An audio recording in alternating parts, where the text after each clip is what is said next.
Black Panther: Wakanda Forever. Oh, nice. Hell yeah. You look like what's his name? Bill. Fuck. God damn it. Ringer. Who's the ringer? Bill Simmons. There it is. Amanda Dobbins. Yeah, Bill Simmons, the Wakandan forever. Also, before someone did do that in my theater, and it was a white woman wearing a beret. She looks like Patty Harrison's character from the Charlie Brown skit. That's like what's her name from Not Okay. Yes, it literally was. Directed once again by Ryan Coogler. He directed the first one. Little over 2 hours and 40 minutes long. Queen Ramonda, Shuri, M'Baku, Okoye, and the Dora Milaje fight to protect their nation from intervening world powers in the wake of King T'Challa's death. As the Wakandans strive to embrace their next chapter, the heroes must band together with the help of Everett Ross, a new character, Riri Williams, who we'll get into, who plays Ironheart, which is also a spin-off series of this movie that will be on Disney Plus next year, as they forge a new path and protect the kingdom of Wakanda from our new villain, played by Tenoch Huerta, who plays Namor. And the one who is not loved.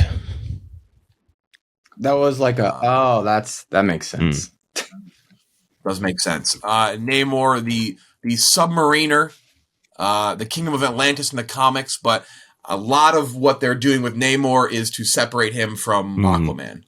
They don't want which is kind of funny because we just watched Black Adam where like the characters were just the Marvel characters that we know, which again, they're from the comics. I'm not saying they just copied them, but like, it's kind of like Marvel is really trying to make people not think they're watching Aquaman and think they're watching a separate character, which they did a good job separating that at least, even though there are some similarities. Spoiler-free review of the sequel to Black Panther. I loved this movie. This was, I mean, I get it. I've been saying it for a while. I said I would have been surprised if this movie stunk. I think there were a lot of people who doubted that this movie was going to be good pretty much right away when Chadwick Boseman passed and they announced they were continuing to do it and they weren't going to be a Black Panther in it and all that, or the T'Challa was not going to be in it. I don't know. I think he's too good of a director. He has too good of a track record to think that this wouldn't have been at least solid, but I think this ended up being really good. And the one thing that kind of brings it down a little bit, and I give him giving a very high mark, I think this is excellent. I think it's some of the best looking stuff we've seen in Marvel in a while. It's very well written, very well acted. There's one role in particular that I thought was incredible. It was Angela Bassett as Queen Ramonda. I thought she was fucking great. Very powerful performances. And a lot of that has to do, obviously, as well, it's a very unfortunate real-world thing that sparks their performances. Like, they literally lost. It's a very surreal, weird experience at times. I'm sure you guys agree with that. Like, because he literally died. Like, it's a very odd feeling watching this movie. But it's incredibly respectful, very well done. The only thing that I think I'd say maybe like a little negative is, and I'm not even sure it's like their fault, there was clearly a story here before his death, and they didn't want to fully scrap it. They've really talked about that. So it gets a little bloated in spots, and we'll talk more about it. Like, I feel like if you really had Ryan Coogler break it down, like, how much do you strip out from the original, and then you're just making like a tribute movie, which they wanted to kind of do both. And I think in some spots it makes it a little bloated, but in the parts that matter, I think it's just some of the best stuff Marvel's done. I love Namor. I thought he was a fucking awesome villain. His motivations were great. I think I won't spoil, so I'll just keep it at that. But I really liked Black Panther: Wakanda Forever. 89 out of 100 for me, and it does land in my top 10 Marvel movies. It lands at number 10 behind Spider-Man: Homecoming. This was a very cool experience. If you've lost anyone in your life recently or at all, good luck seeing this movie. It is an emotional fucking movie. Pretty impressive they pulled it off, but still kept a lot of like the charm of Marvel at the same time too. Yeah. So like obviously they, like you're saying, they had to change a lot, probably like almost everything about this movie. Because if they took that traditional Marvel movie route, people would be like rightfully very pissed off. Like, you can't be doing like well, that just happened, like joke shit in a Chadwick Boseman's like farewell to the, or not really farewell to the character, but you know what I mean. So like the movie is like super emotional and like riddled with grief and how people process grief, and I think that change was risky, but it worked. And I think they earned the degree of emotion that they like evoke to a degree. There's definitely problems with the movie that I wouldn't say it was bloated, because like I left the movie theater and people, they were like tweeting like, oh, how do you feel about the length or whatever? And I'm just like, I can't think of scenes where I'd be like, that should have gone, like that scene could have went and the movie would be fine. Like every scene I was just like this fits in the movie. It helps whatever progress. So I can't really think of anything there. But there's some other issues with it. I think my biggest complaint with the movie, and this is what I tweeted right after 2, I think, is just that I think Goranson's score in the first Black Panther is the best in the MCU, and it really elevated everything about that movie. In this movie, I feel like it's not even close to the same level as he was in the first one.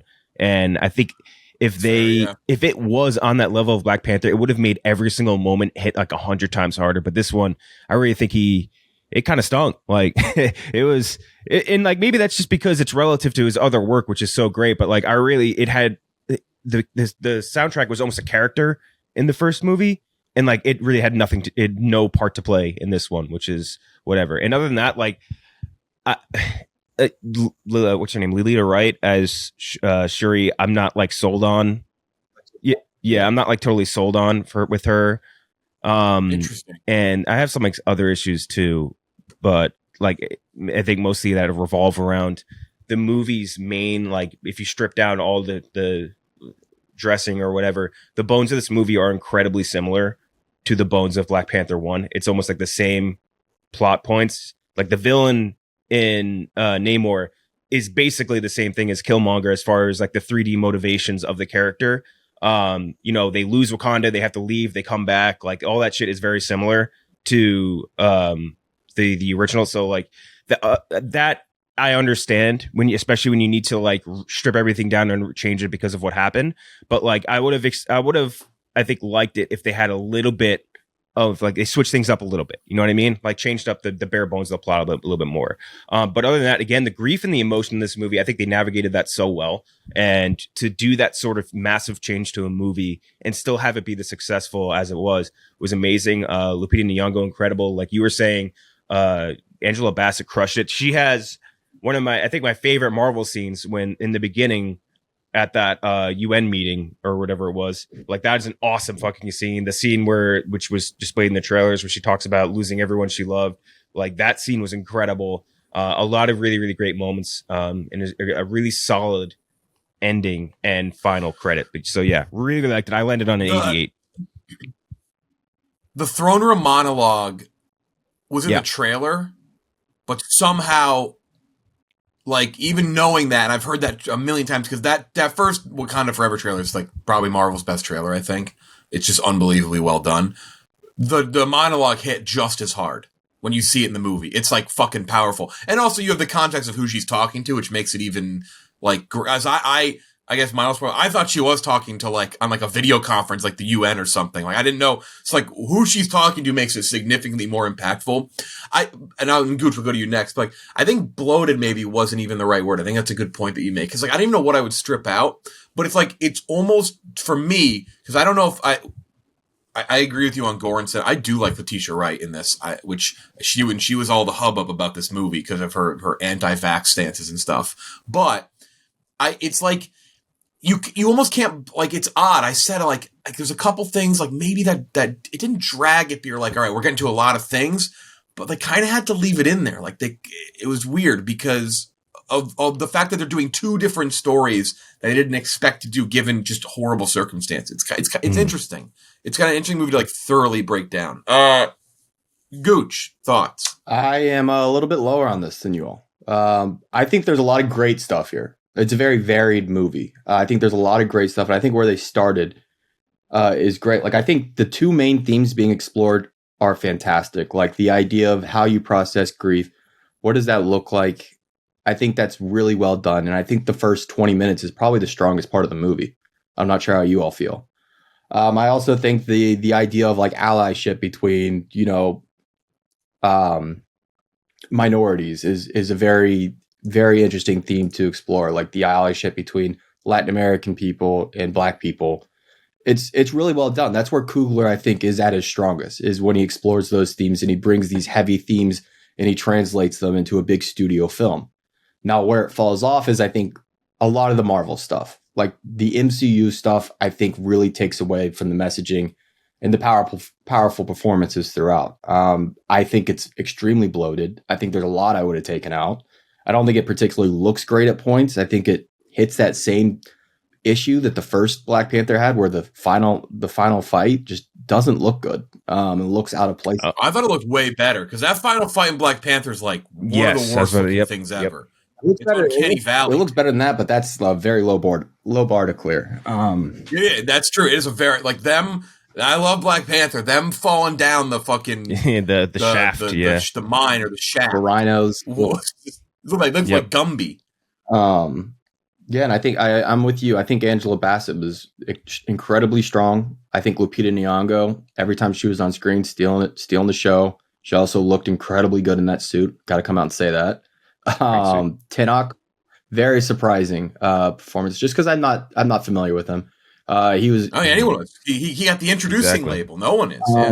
Very charismatic when he was on screen. I mean, very, very charismatic. But we'll get more into it during spoilers. I just feel like there's a lot you could cut from here, and it would have benefited the movie greatly, especially in the final act, because it would have given more time for things to breathe, more time for things to develop, especially in relation to Shuri's character. And we'll talk about it, but I'm landing at a 77. So that's where I'm at. It's not a bad movie. It's a good movie. And it has a lot of great parts, but there's a lot that I would have liked to see change. Mm-hmm. Spoilers now for Black Panther: Wakanda Forever. Skip ahead if you've not seen it. I think one of the storylines that I think like a lot of the Everett Ross stuff, and I think a lot of the maybe like seems like that was tweaked a little bit. I don't know if he had passed before the movie was developed. I don't know if Riri Williams would have made it in the movie, and I think she fits well in the movie. I think she's a very good companion piece for Letitia Wright's character. Like I think she brings a nice little she gives the grounded element to the movie. Because obviously Wakanda is such an otherworldly thing. And then obviously, by the way, my theater, fucking thumbs down for my theater. Not enough of a crowd pop when they called Namor mutant. Yep. Not enough. There should have been more. There was like a little bit, but I was like, oh yeah, let's go. Mutants. Like they just straight up say it. So that added that. The thing that I appreciate most about this, I love the ending with Namor. I think that is what kind of makes the movie for me. I love a Marvel movie where they don't kill off the villain. Like I love when they keep him around, when there's some extra motivation. And I think even when maybe you try to do that, there isn't a ton of extra motivation. You're like, they're really just trying to keep this guy around. Like I love his explanation to his fellow Tolokans there. He's like, look, like they're gonna need us. Like at some point. They're gonna come for them at some point. One point or another, they're gonna need us. And I just like that we keep him there. It feels earned. It feels like what you see him go throughout the movie. They get really pretty deep into his backstory about how he is who he is and all that. Like that felt earned and justified to me. That made me like it more. It made all the scenes and the moments in hindsight matter more to me. I think for that character. I think the strength in this movie just comes from a lot of I would agree the motivations of Namor is awesome, and that having him being probably the best villain of this phase is no I would say coincidence, just because Coogler made another arguably the best villain or maybe second best villain in all of Marvel in Killmonger. Again, I think the only thing I have an issue with is that his 3-dimension aspect is very similar to Killmonger's as far as wanting to I'd say protect his people and wanting Wakanda to be the ones to help do it. But at the same time, I do think that the presence of Killmonger and the presence of Namor is so different. And Tenoch Huerta was so far, like you were saying, Gooch, so charismatic. And I think he really did a good job of presenting that new character well. And to the credit of the Marvel CGI techs, which have probably been taking a very unfair amount of shit for something that is not their fault and should be in the fault of whoever schedules the Marvel movies. No.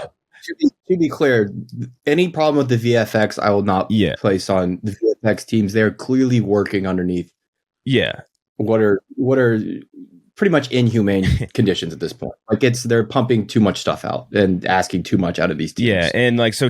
In fairness to them, I do want to say that there were some parts in this where it looks a little sketchy. Like the two suits that they introduced were like, that's the suits were weird. But I do want to note that when they did the exploration of I forget their home base, what they call it, like to something. Well, their underwater city looked incredible. It was absolutely gorgeous. I thought they did a phenomenal job with that. And that's something that's very hard to do, as you can ask James Cameron to figure that out. It took him 10 years to figure out how to do shit underwater. I thought it looked absolutely beautiful. And some of the other stuff, like, again, building on top of Wakanda, I think it looked really good as well. And that's something that was always impressive about the first Black Panther, is the world building of Wakanda was so exceptionally well done. And like, it does make you feel like it's that fantastical, like, I'll just use this comparison because I restarted Harry Potter the other day. Like Hogwarts, right? Like when you get introduced to Hogwarts for the first time, that's what it felt like getting introduced to Wakanda, because it's like this super magical place. Like it's where Hogwarts is all dreary and gross in English. This is more like vibrant and awesome. And I think they did the same sort of things, building to a smaller degree the world of those mutants underwater. I thought that was awesome. Again, I think my biggest complaints are that the score didn't match. Especially in those big, really super emotional moments like that throne room scene and some of the other ones. And I think if I could have had a personal choice on how to navigate who takes over the mantle of Black Panther, I wouldn't have picked Shuri. I don't think Letitia Wright is a particularly strong actress. Like, I think she does okay in this movie. If I had a choice, it would have been Lupita Nyong'o becoming Black Panther. And then because they show in the post credit that it's her son is T'Challa, T'Challa's kid, also named T'Challa. Like, you pass it on to him, because I think she is just like that more charismatic character that would also, in the same route as Shuri, like want to kind of burn the world down because her husband was her man, whatever, was taken away from her so unjustly, and would also, and like for her motivations, even going back to the first Black Panther, like she wants to help like people around the world outside of Wakanda, and she's frustrated with Wakanda with that shit as well. So I think you could have had a really, really good sort of back and forth between her and Namor, because like they both kind of think the same thing. Like, we should be helping other people, like not just like isolating Wakanda. So if I get chosen, it would have been her. She's also obviously an Academy Award winning actress, right? For 12 Years a Slave, I think. Fucking incredible. Yeah. She should have been the Black Panther, in my opinion. But other than that, again, Angela Bassett crushed this movie. So fucking good. And that the scene in the UN where she brings those soldiers out, so fucking cool. That got a great pop from the audience. That was awesome. And then the scene of her speech was super emotional, and that got the job done. And I agree with you, Jeff. The ending of this, Killmonger had a very well earned death. That was an awesome death scene. I think having him live and having him sort of set up for the future with the motivations we know he has is really, really well done. And I, to a degree, I'll disagree with you, Gooch. I think that final fight scene, I think the warship thing was cool, and like the sonic effects were interesting. I do also think that like when they got into the bigger scope, it definitely lost touch a little bit. And the more they used those three suits, which didn't look particularly great, it also lost. Did you like the fight on the beach? I thought the beach fight was sick. No, I like the fight on the beach. I like that a lot. Yeah. In fact, I wish we had more time in that solo fight. The suits just felt. I liked Riri Williams' character quite a bit, but I feel like introducing her, she was pretty good. She made me very excited for that show. She's got very charismatic. Yes, but the issue there is it's taking so much time, and when you go to meet her, the movie changes tones entirely, completely, and it feels like you're just setting up for things down the line at that point. I'm not sure you needed her. Again, that was the storyline I think was the biggest, like. So you think? But see, like that was the one where I can't fault them almost to an extent, because it's like Coogler's very involved with Ironheart, apparently. He's not like directing it or anything, but apparently he's very involved with the look of the show, the feel of the show, and from what I think, like we've read, Ironheart is going to have the same vibe as Black Panther. He's like very adamant about that. He's like, okay. This is so that's why, like, I feel like that was the one thing where they were like, oof, like it's a lot to fit in here now, but like I don't think they can cut that out. That's kind of like the tricky thing that I think they did have to juggle. Not saying you're wrong in that sense. Like I do agree. Like that's one of those ones where you're like, you could have probably removed it, but at that point, like I don't know if they. Here's the thing: I just realized I would cut from this movie if I had time, and it would be the Countess. And honestly, the entirety of the CIA. That would be the one thing I think you could cut from this movie and not really lose anything at all. Because they really didn't have any consequence whatsoever on the movie. So that's it. And like their scenes felt like rushed, but also like why they have no point. Like they don't influence any of the decision making in this movie. Like, I don't know. But yeah. No, they don't. And I would cut that. I would cut Riri Williams stuff. I would cut the suits. I really don't like giving Okoye a suit because I think what made her so cool and those characters so cool is they don't need the suits. They're really strong, badass characters. And the suits they looked not good. I don't think the Predator suits, I didn't like them. I don't know. I did not like them. Like I said, there is great stuff in here. The suit was justified, though, with Okoye's character, because she was never going to beat. Yeah. She couldn't beat him. They're superhuman. They're mutants. I think she would have figured it out. Working as a team. I don't know about that. Working as a team with Michaela Cole and Lupita. I think they could have figured it out. They're like immortal. They kept healing from the wounds. You sound like the worst coach of the Wakandans of all time. You're like, just get back out there. Get back out. Give it one more shot. Come on, get off the mat. Keep pushing forward. That's like every other like shonen hero. It just runs. I think it really runs long in the middle, and I think that hurts, especially when we get to Shuri's decision to not burn the world, not take his life. The Killmonger moment with her was cool, though. I like that a lot. Yeah, it was, and it was and it was a big sigh of relief too, because I was like, "Oh, please do not CGI and Chadwick Boseman." Yeah, here. that was spoiled for me. Like I saw that on I forget where someone had sent that to me, like just that he was in it, and so that didn't I knew it was gonna be him, but when we left the theater, there was somebody behind me who referenced Ghostbusters. I go, oof, glad they didn't do Ghostbusters Afterlife here. Good Lord, that would have been. They would. I will say what you want about Kevin Feige and Marvel and like the CGI team and like what the effects team, what they do. I think you get enough Kevin Feige these days to know that he would not have done that. Yeah, they would not have done that. It would have been And I like that she has that. I don't know. See, like I think I do differ. I think from the both of you, maybe. Like I did like Letitia Wright in that role, and I do like her motivations and her kind of push and pull, and then it goes kind of deeper than just like she lost her brother. Like I did like that, and I like that she had to confront. I love Killmonger that. I love that storyline. I love both those. I think you're with me, Jeff. The story probably started with just the idea of allyship between minority communities. I think that's where the backbone of the movie started, and then once Chadwick Boseman passed, of course, they had to add in that you have to develop that grief storyline too. And I think it's done incredibly well. I just think adding in the Riri Williams, adding in the CI, I think that just it takes so much away from those other two when you're already looking at a pretty bloated movie, and it really hurts the other things going on. Because I do like the nuts and bolts of this movie in terms of like the Wakandan storyline. I almost like it a little. Like I think there's I think Coogler was like very in his bag with a lot of that stuff, with like a lot of like the emotional stuff. I think it kind of even trumps a lot of what we saw in the first movie. Like I think the first movie is it's not simple, but it's simplified a little more. It's streamlined more than this movie. But like when you strip down maybe kind of the outside stuff, the stuff that you can tell was definitely in there with the idea that Chadwick Boseman will be alive. Like you get like the emotional shit. I think a lot of it's better than what we get in the first, but I think the first is better almost by default in the fact that like it's a little tighter, it kind of hits its beats quicker, but again it's like it's a weird thing, and I'm not gonna like spare it points in my ranking because like it's unfair, like he obviously passed, but it's worth commenting on at least, or it's like it's interesting that you can tell they tried to make both work, and it's almost like they didn't have an option. Because I do think just a straight up like weird tribute movie would not have worked either, though. Oh no, that would just been too dour for the MCU.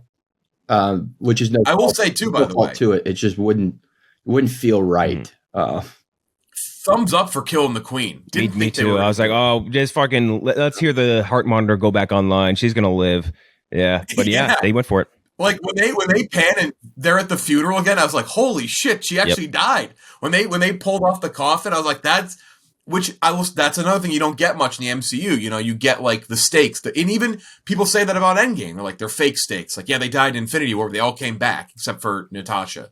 And, well, I guess she died in Endgame. But this one, I was like, oh fuck! Like, there could be some other people. I thought Okoye might die. I was like, oh man, like they're going for it here. So I appreciated that as well. Yeah. The story. Yeah, adding those stakes in made a huge difference in that final fight too, because you're like, oh, she might actually die here. Like it makes a big difference. I thought Shuri was going to die, and now that was different because that was partly tied in the fact that everyone was mad that she's an anti-vaxxer and they wanted her out of the movie. Like, did they write her out of this movie? No. Yeah, and also, by the way, Winston Duke is M'Baku is yeah, he's good. I think he's fucking totally awesome. different side of him too in this movie compared to the first one. Like, he was just kind of like the reluctant savior in that, and then this one he's like way more emotional and has more depth, which is kind of cool. I like that a lot. His development's very cool. I like that he like through the movie. Sorry, say it again. His development's very cool through the movie. Like, that's very well done. Him at the beginning, I mean, on the same side with Shuri, just kill the fish man. And then developing towards the end, he gives her that piece of advice, like, if we kill their god, like, we'll never have a eternal war, something they said. Yeah. Mm-hmm. Yeah, that was a cool one. See, that's where it's like, you know, we talk about the MCU and we kind of talk about it in Andor too, is like when you put in, and I'm not like, again, I'm not saying like they just went in there and they just wrote like this fucking Tarantino-esque, you know, Aaron Sorkin script, but like, it's nice to hear. It was just like, it was nice to hear like that line. I'm glad you brought that up. I'm talking about like killing, like you're killing their god. Like, you don't think they're going to, what do you think they're going to do? Not fucking come for us after that? Like, it's shit like that gave it like a weight where we talked about it. Like, they needed to land this plane because ending the MCU this phase with another movie that, and I enjoyed Love and Thunder. I enjoyed it less on rewatch. I've kind of stayed completely the same on Multiverse of Madness. I wish there would have been a little more time to breathe in that movie, but this was clearly the best out of this phase. Like, I think there's really no doubt. It's number 2 for me behind Multiverse of Madness, but they are close and they are plagued by very similar issues for me, which is just a little too much going on at points. Yeah, they both had, I would say, different goals too, and I think that the goal set for Black Panther was much harder than the goal set for Multiverse of Madness, and that's where I give this movie, I think, a lot of credit, and it definitely, to a degree, influences how I look at it. Where like I'm looking at some structural problems with it or whatever, and I'm like, oh, this could have been better. Like the uphill battle this movie had to be competent whatsoever is insanely high and steep, and I think they climbed that very well. Outside of those very few issues, like the score, and I think for me, again, the choice of using Shuri instead of Lupita Nyong'o as Black Panther, like those are the only two things like I would wish were truly different, and that's it. And for the rest of the movie, again, it had something that I think was really missing from the rest of the movies in Phase 4 so far. It had like true scenes, you know what I mean? Like scenes you'll remember, like that scene in the UN, like that's a scene for Marvel. Yeah. Like that her speech in the throne, that's a scene for Marvel. Like that's something I don't think we really got out of the first out of the rest of the movies in this Phase 4 so far. There's nothing like that. Like there's great action pieces, there's great other shit. There's not like something that's going to stick with you, if that makes sense. And that's what I think this movie excelled at. Black Panther Wakanda Forever, 88 from Kenjack, 89 from me, 77 from Gooch. Next week we're doing we'll see if we do Fablemans. I want to do it when people can see it, but we're definitely doing Terrifier 2. Have you guys seen All Quiet on the Western Front? I watched that last night. People have been asking us to do that. Yeah, we could do that. That's on Netflix. If we need something to plug in, I thought that was fantastic. Solid. I think, yeah. Is the menu wide this weekend? That might be. I've actually been people have been asking me about that. Like, I've been asked that by friends. Like, if the menu is wide, let's do the menu and Terrifier 2. We can talk about All Quiet on the Western Front. I think All Quiet's solid. It's not my favorite of the year, but it's very solid. Terrifier 2, baby. Art the Clown. More like Fart the Clown. Come on, Gooch.